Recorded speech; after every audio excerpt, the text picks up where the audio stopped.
দেখো এখানে কি বলেছে, price of the petrol increase by 19%, অর্থাৎ প্রাইস 100 যদি ধরি তাহলে 100 থেকে বেড়ে 119 টাকা হয়ে গেছে, কিন্তু সে spends only an additional 12% on petrol, অর্থাৎ সে 12% পর্যন্ত খরচ বাড়াতে পারে।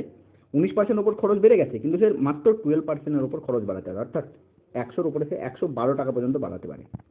এবার আমাদের প্রাইজের যা রেশিও হয়ে থাকে, কোয়ান্টিটি রেশিও তার কী হয়ে যায়, অপোজিট হয়ে থাকে, অর্থাৎ কোয়ান্টিটি রেশিও কী হয়ে যাবে, 119 থেকে 112। অর্থাৎ 7 কেজি কী করতে পারে, 7 কেজির রিডিউস হতে পারে তার প্রোডাক্টে।